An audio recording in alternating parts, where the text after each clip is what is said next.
Hello, America. This is John B. Hughes speaking. I've just completed a trip across the country, getting one of the most amazing war stories of 1943.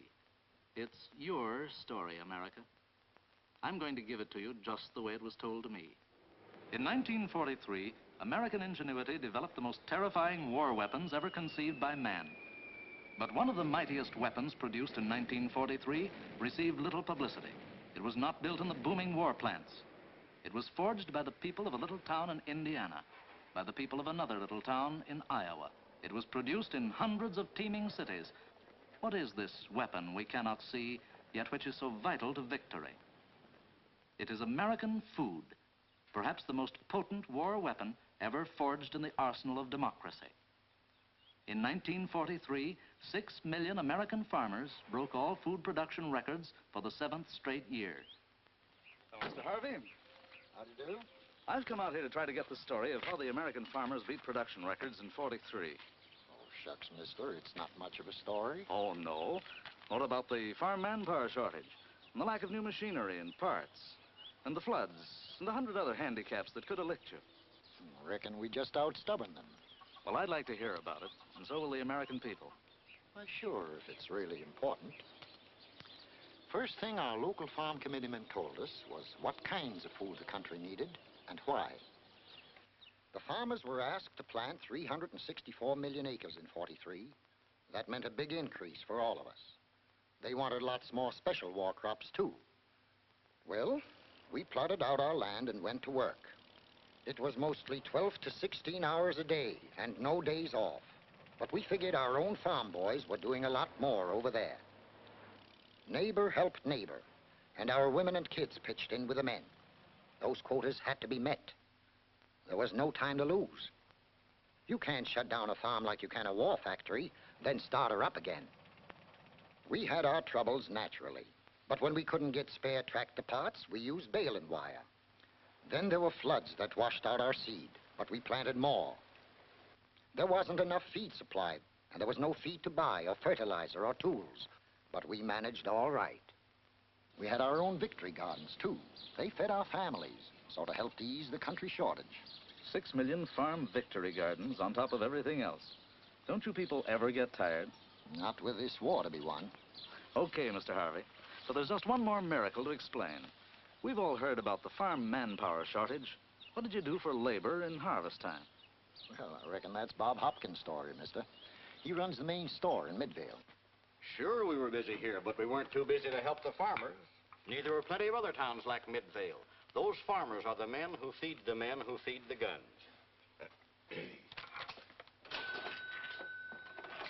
Well, first off, our small town newspapers all over the country donated space. And our movie theaters volunteered to run special slides telling folks how much they is needed to help with harvesting the crops. We fired our appeal at the housewives, who could usually give a few hours a day, at businessmen who could spare an employee 1 or 2 afternoons a week, at teenage kids who could earn good summer vacation money on farms. Then we used the radio to carry our message to city people. Next week, the berry crop will be ready to pick. The biggest crop in the history of this county. Our farmers are short of workers to harvest this vital crop. No time can be lost. Your help is needed. We wanted working girls who couldn't go anywhere for their vacations. City boys who'd be better off on farms than playing in tenement streets.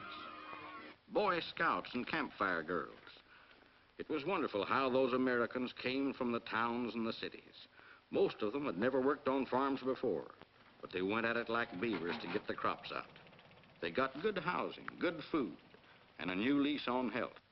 Well, sir, it's hard to believe, but in 1943, more than 4 million volunteers worked on American farms and in the processing plants. There's a big processing plant near here, but last year, only 100 workers showed up when they needed 4 times that many. So they came for help.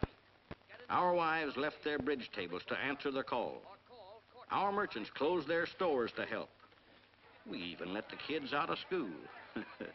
Something that didn't exactly break their hearts. Maybe we didn't know much about the food processing business, but we soon learned. And that's one example of what happened all over the nation in '43. No wonder this country's never been licked. And it never will be with spirit like that. Well, I'm off to get the story of our victory gardeners. Uncle Sam asked for 18 million gardens in 1943 and got 20 million. Sure, we all had them around here. I understand they did a good job in the cities, too, and where it's a whole lot harder to raise vegetables. Well, I'm going to find out how they did it. I have an appointment with the mayor of your biggest city. Yes, Mr. Hughes. Even the mayor has to find time to do his share these days. Our city is mighty proud of its 257,468 victory gardens. They supplied a good half of our vegetables in 1943. Not to mention the amount of vital transportation they saved. You'll find their gardens growing among our very skyscrapers and in almost every backyard with a foot of available space. Victory gardening is the greatest voluntary movement on the home front, and the gardener who becomes discouraged and gives up is letting down his country. What if the farmer gave up? Mr. Hughes, the American victory gardener is the man behind the farmer. In 1943, he produced almost half the country's vegetable crop, or approximately 8 million tons of food worth $500 million. Mr. Mayor, every man, woman, and child who picked up a hoe last year was a real soldier on the home front. Definitely. Well, I've got my story on the farmer, the volunteer worker, and the victory gardener. Food was indeed one of our most potent weapons in 43. And here's what they produced. Enough eggs, if laid end to end, to reach the moon 7 times. Enough milk, perhaps the most necessary food of all, to float the navies of the United Nations. Enough meat to pave 8 4-lane superhighways from New York to San Francisco, 1 inch thick. Enough cases of canned tomatoes to reach from Boston to Bombay, India. Corn acreage equal to the area of Japan proper. The war is far from won. Yes, how about 1944 in terms of our fighting food? Do you know, America, that it requires a ton of food a year to feed every man in our armed forces? That every fighting man on the battlefronts has a 9-4 will see nearly twice as many Americans overseas. Do you know that besides all this, the average American civilian eats 2/3 of a ton a year?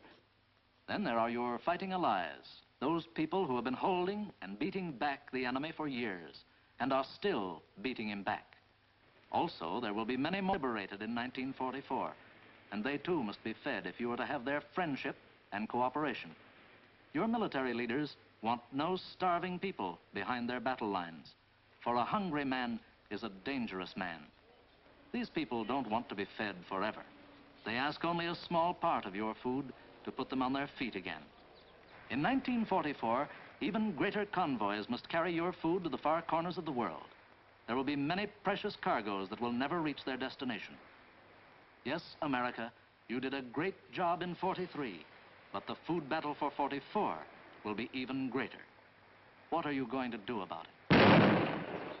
The country expects the farmers to plant 380 million acres this year, 16 million more than in 1943. That's a mighty big order.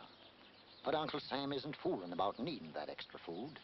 And we're not fooling when we say we'll produce it. We're going to need nearly 5 million volunteers to work on farms and in processing plants this year. That's a good 500,000 more than in 43. It means that 2,500,000 will have to come from the cities. We're appealing mostly to the women and the kids in the city schools.